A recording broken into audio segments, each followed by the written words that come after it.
I'm Rodger Baker. I'm here today with Paul Floyd, and we're going to discuss some of the evolutions of the U.S. strategy in dealing with ISIS in the Middle East.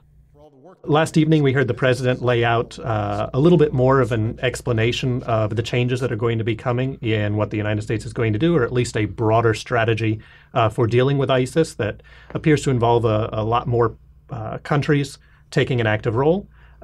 What else are we seeing that's different than what we've seen the U.S. do up to this point? I think the two words that best describe this are broad and expansion. And I say broad because right now the strategy is still very much not detailed and exactly how they're going to execute. And that matters here. The details of how they're actually going to do this and the mechanics of the military operation are really going to kind of give us a clue as to how effective it will be in the long run.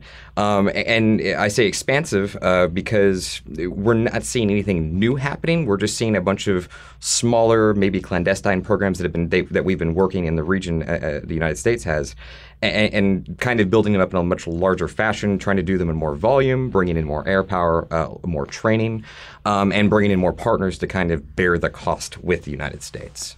So there's been a lot of discussion of the idea of destroying ISIS. What does it really take to destroy a group of this sort in a space like this? It takes a lot. I mean, the short answer, it takes a ton of resources and a ton of time. And the president did not detail any kind of limiter on this, except that we've already said we're not going to do ground troops in the area. And that limit right there, limiting ourselves to airstrikes, that will not destroy Islamic State. And so that means these training programs would have to be robust enough and comprehensive enough. And the people that we're tapping for them, these rebels or the Iraqi army or the Peshmerga, have to have enough time to actually become a comprehensive force. And then we have to wed them together with U.S. air power to kind of seriously have what I would call a serious territorial change and a degrading effect to the point that over time we actually could seriously see a destruction of IS versus just kind of containing them.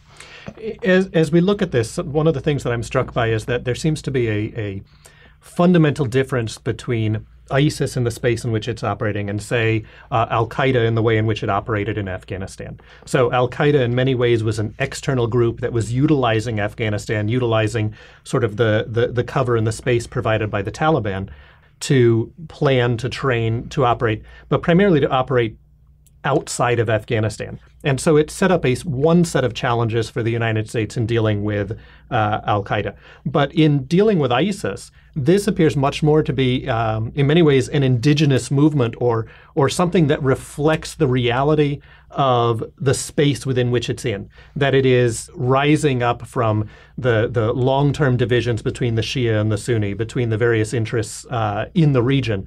And therefore, it would seem that this is going to be a very different sort of battle than what the U.S. needed to fight in trying to dislodge Al-Qaeda. Yeah, and if you look at Afghanistan, comparatively, that took, it's still going on. It's taken over a decade, and it's not solved. Nothing's been destroyed, per se. Just things have been degraded. And if you try to compare it in a broad sense to this region now, it's even more complicated. It's immensely more complicated. Larger populations, more borders, more external actors, very clear ethnic and sectarian divisions throughout. It's not promising for a cohesive coalition to go in and root out a very specific problem. As we talk about a coalition, and that's a good place to go, some of the discussion has obviously been with the Europeans and the idea of the Europeans offering air power, offering some basic military assets. But it would seem that the real center of gravity to resolving or to dealing with this issue is not the Europeans, and it's not even necessarily just American air power or Western air power. It's going to be the countries in the region that have a real vested interest in the space, in how it evolves in that space between them. So countries like Turkey, Iran, Qatar, Saudi Arabia. How do we see the U.S. working with these countries? Because in many ways, these are countries with fundamentally different interests in the final outcome. They all have, they have self-serving interests, and past that, some of their capability, their military capability is very limited. So ideally, this training would kind of help bolster that. But the interests are so conflicting that really, you couldn't really support one side or another. None of the Sunni countries are necessarily going to want to go in there with ground troops with U.S. air power and root out IS, which is still a Sunni militancy, which they fear Sunni militancy at an extreme end. But on the other end, they do not want to be seen as fighting them directly and fighting Sunni against Sunni, especially as it plays to the advantage of other Shia countries in the region. And that's just kind of the top level of the complications we're talking about of the different interests surrounding this.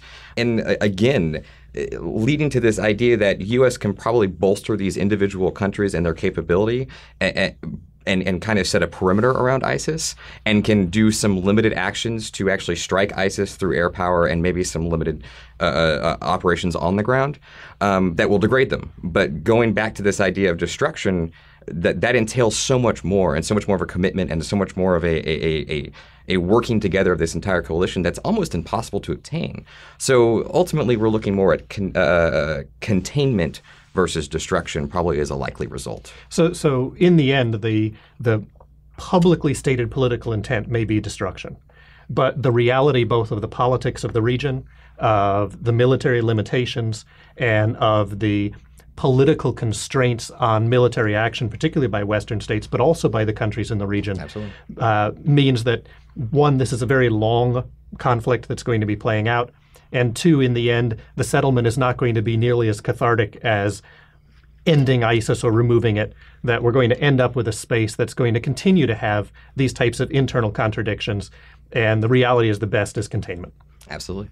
Thank you, Paul. For more on this and other issues, please visit stratfor.com.